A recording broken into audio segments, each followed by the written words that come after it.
이번 두 번째 세미나 수업을 시작하겠습니다. 두 번째 시간에는 우리가 다룰 장은 제3장인데 3장의 주제는 어둠 속으로 들어가다입니다. 3장의 내용은 갑작스럽게 찾아온 이 비극적 상실이 사람을 어둠 속으로 밀어 넣는다는 것입니다. 시체에 따르면 상실 뒤에 찾아오는 어두움은 마치 열병처럼 악몽에 시달려야 하는 그 같은 시간 속으로 들어가는 것입니다. 피해 보려고 애를 써도 소용이 없고 어둠은 결국 오고야 만다는 것입니다. 이 상황에 대해 매우 두렵지만 우리는 어쩔 수 없이 상실의 고통과 아픔과 마주해야 합니다. 그것도 타인의 도움이 아니라 혼자 스스로 마주해야 하는 매우 고독한 시간입니다. 시체는 사고가 난 후에 끔찍한 일을 잊기 위해 매우 분주했다고 말합니다. 2살 난 아들이 사고로 대퇴골 골절에 따른 통증으로 비명을 질러대는 72시간 동안 아이를 간호하느라 정신없이 시간을 보냅니다. 그리고 시체는 곳곳에서 위로 전화를 받고 그 위로 전화에 대답해 주고 감사 인사를 하고 그리고 방문객들이 끊이지 않고 찾아와 함께 시간을 보내기도 했습니다. 하지만 시체는 철저히 혼자라는 사실을 깨닫게 됩니다. 그는 이렇게 말하고 있습니다.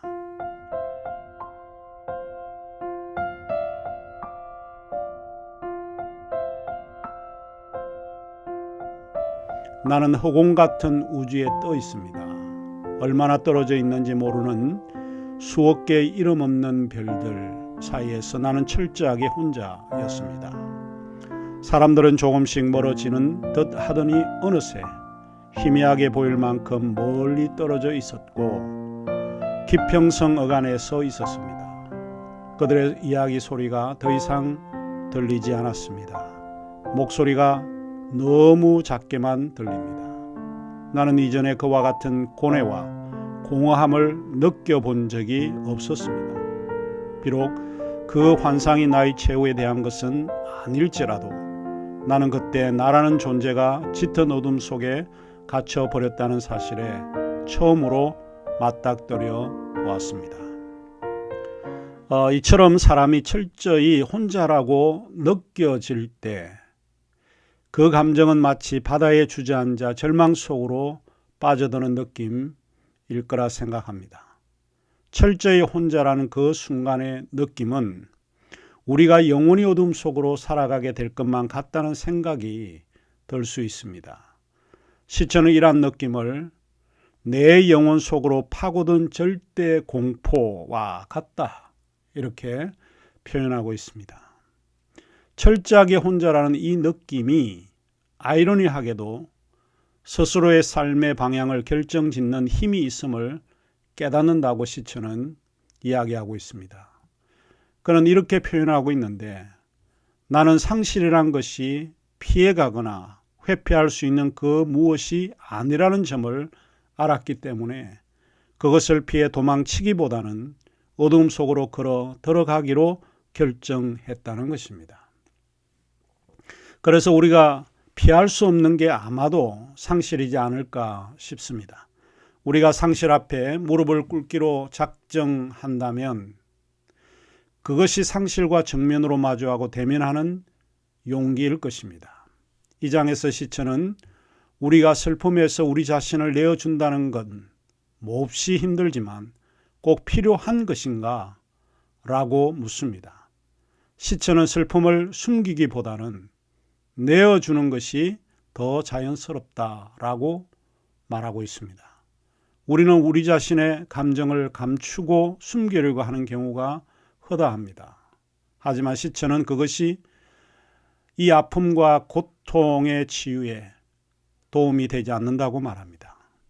시체는 이 장에서 어둠 속으로 들어왔을 때 우리가 할 수 있는 일이 무엇인지를 보여줍니다. 그것은 고독해지는 연습이라는 것입니다. 아주 매우 인상적인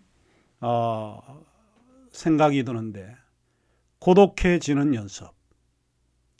하루 중 시간과 장소를 따로 정해놓고 혼자서 고독해지는 연습이 필요하다라고 하는 것입니다.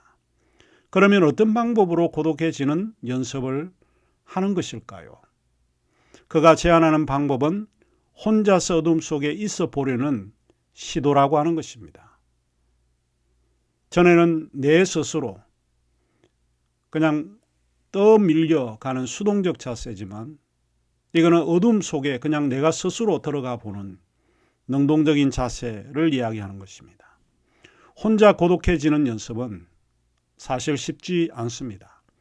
혼자 고독해지려고 해도 우리는 우리의 의지와는 상관없이 멍하니 허공을 바라보게 되고, 혼자 기도하려고 해도 무슨 말을 해야 하는지 아무 생각이 나지 않기 때문입니다. 이 말이 이해가 되는 게, 사실 고통이 너무 크면 기도가 나오지 않습니다. 기도 생각 자체가 들지를 않습니다. 그럼에도 시체는 아이들이 잠든 후에 늦은 밤에 음악을 듣는다든지, 일기를 쓰거나 눈에 들어오지 않지만 조금이라도 책을 읽는다든지 시도해 본다는 것입니다. 이게 고독을 가지고 연습해 보는 겁니다.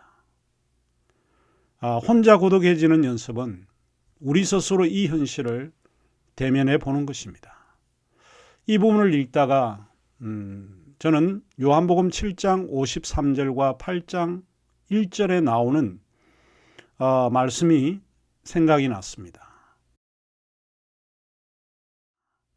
다 각각 집으로 돌아가고 예수는 감람산으로 가시니라. 사실 예수님은 하루 종일 분주하셨습니다. 무수히 많은 군정들과 함께 있었습니다. 그런데 다 각각 집으로 돌아갔다고 이야기할 때 아무도 남은 사람이 없습니다. 결국 남는 사람은 나 혼자입니다. 사랑하는 내 가족들이 나와 함께 있다고 해도 그다지 위안이 되지 않을 때가 있기도 합니다. 군중 속에서는 사실 자신을 정면으로 바라보지 못하지만 혼자 고독과 대면할 그때가 어쩌면 자기를 정직하게 대면하는 시간이 아닐까 싶습니다. 나를 바라볼 수 있는 유일한 시간은 아마 혼자 있을 때일 것입니다. 시체는 하나님 앞에서 울다 이후에 출간한 하나님의 은혜라는 책의 7장에서 그 7장의 주제가 시간, 타이밍, 영혼이라고 하는 주제에서 이 사실을 더욱 명확히 말하고 있습니다.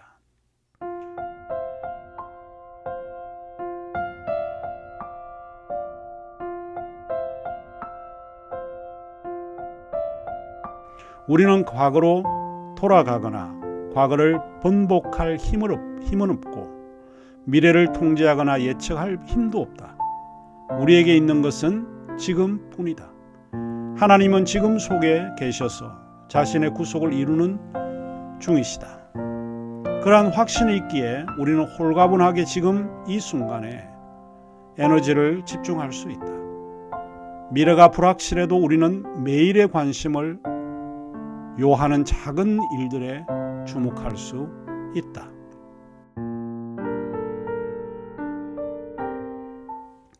어쩌면 시제의 말이 맞는지 모릅니다. 우리는 지금에 충실해야 하는지 모릅니다. 지금은 모든 이에게 똑같은 지금이 사실 아닙니다.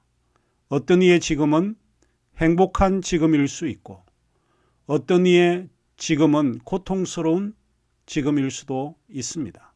어떤 이의 지금은 상실의 시간을 극복해야 하는 지금일 수 있고 어떤 이의 지금은 달달한 연애의 지금일 수 있으며 그리고 어떤 이의 지금은 죽지 못해 사는 지금일 수 있습니다. 지금은 똑같지 않습니다. 모든 이에게 다 다른 지금이지만 가장 큰 용기는 지금과 대면하는 것이 아닐까 싶습니다. 우리에게 일어난 일도 중요하지만 그보다 훨씬 중요한 것은 우리 안에서 일어나는 일이다 라고 시처는 말하고 있습니다.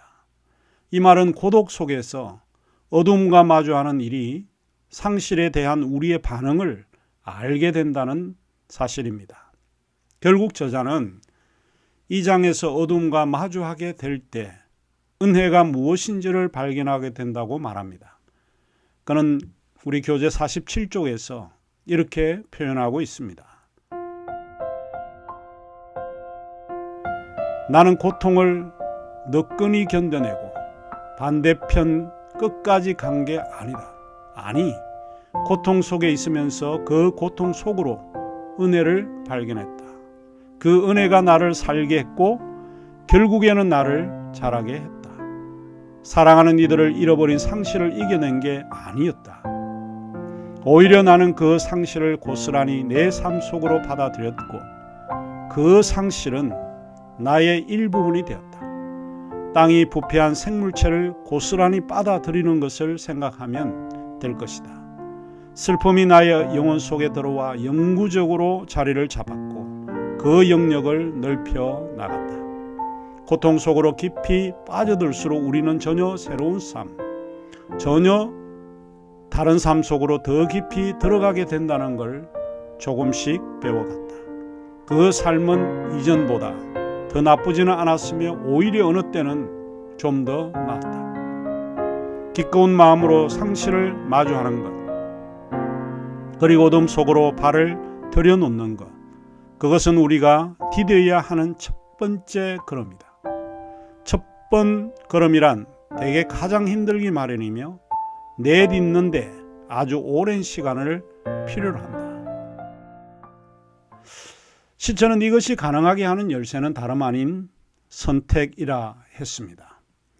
우리는 어둠을 뒤로하고 도망칠 수도 있고 아니면 어둠 속으로 뛰어들어가 상실에 따른 고통을 그대로 받아들일 수도 있습니다. 우리는 자기 연민에 빠져 살 수도 있고 아니면 다른 이들과 마음을 같이 하며 그들의 고통을 우리 자신의 고통처럼 보듬어 줄 수도 있습니다. 슬픔으로부터 도망치기 위해서 우리는 술에 의존할 수도 있고 다른 어떤 것에 중독될 수도 있습니다. 아니면 우리는 슬픔과 벗하여 살아가는 법도 배울 수도 있습니다. 결국 저자는 선택이 열쇠라는 점을 우리에게 보여주고 있습니다.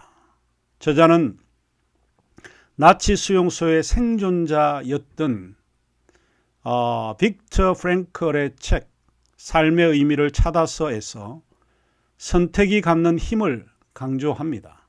우리가 증오만 키울 것 같은 상황 속에서도 사랑하기로 선택한다면 그것이 어떤 힘으로 작용한다는 것입니다.